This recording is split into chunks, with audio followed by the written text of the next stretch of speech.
Motivational story in Hindi. एक छोटे से गांव में एक आदमी रहता था। उसके घर के पास में एक पहाड़ था जहां पर वो रोज सुबह जाता, वहां पर थोड़ी देर उस पहाड़ पर बैठता, फिर वापस आ जाता। तो रोज की तरह वो सुबह सुबह जा रहा था। पीछे से उसका छोटा सा बेटा आया। उसने आकर के उसका हाथ पकड़ लिया और कहा कि आज मैं भी आपके साथ चलूंगा। उसने पहले तो उसको थोड़ा सा समझाया और मना किया, कहा कि जो रास्ता है वो बहुत ही छोटा है और चढ़ाई बहुत ज्यादा है, तो तुम मेरे साथ नहीं चल पाओगे। लेकिन फिर जब उस बेटे ने जिद करी तो पिता मान गया। वो दोनों पहाड़ पर चढ़ने लगे। पिता ने बेटे का हाथ कस करके पकड़ा हुआ था।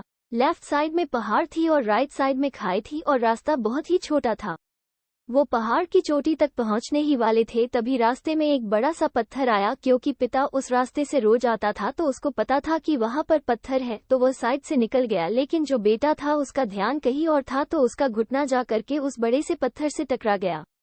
उस बच्चे के मुंह से एक चीज निकली और जैसे ही वो चीखा, उसकी आवाज उन पहाड़ों में गूंजने लगी। इससे पहले उस बच्चे ने कभी भी अपनी आवाज की गूंज नहीं सुनी थी, तो उसे समझ नहीं आ रहा था कि ये क्या हो रहा है। वो अंदर से थोड़ा सा घबरा गया और उसे लगा कि शायद कहीं कोई है जो छुपकर उसे देख रहा है और उसका मजाक उड़ा रहा है।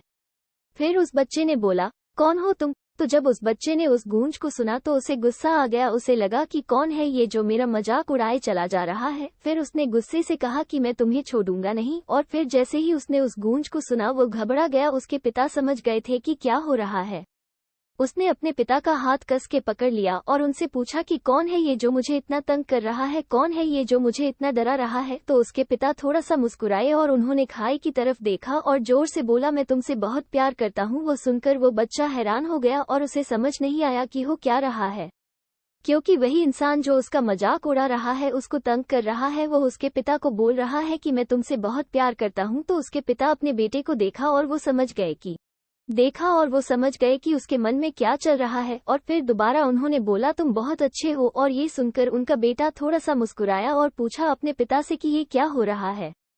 फिर उसके पिता ने अपने बेटे को समझाया, ये जो आवाज तुम सुन रहे हो ना, ये किसी और की नहीं है, ये तुम्हारी ही आवाज है जो कि पहाड़ों में गूंज रही है और तुम्हें अपनी ही आवाज सुनाई दे रही है। जैसे तुम बोलते हो ठीक वैसा ही तुम्हें सुनाई देता है। अगर तुम गुस्से से कुछ कहोगे तो पलट करके जो आवाज आएगी उसमें भी गुस्सा होगा, लेकिन अगर तुम कुछ अच्छा कहोगे तो वो आवाज भी अच्छी होगी।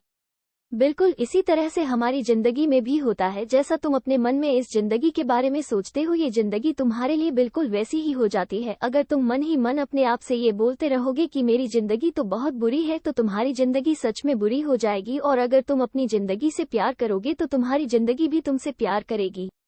ये बात उस बच्चे के दिमाग में घर कर गई और फिर वे दोनों उस पहाड़ की चोटी पर गए। लेकिन बच्चे के दिमाग में यही बात घूम रहा था और फिर वो बच्चा खिलखिला कर हंसा और उसने अपने दोनों हाथ खोले और अपनी पूरी ताकत से बोला, मैं तुमसे बहुत प्यार करता हूँ। इस कहानी से हमें ये सीख मिलती है कि हमें हमेशा पॉजिटिव सोचना चाहिए और कुछ अच्छा सोचना चाहिए ताकि जीवन अच्छे से चले।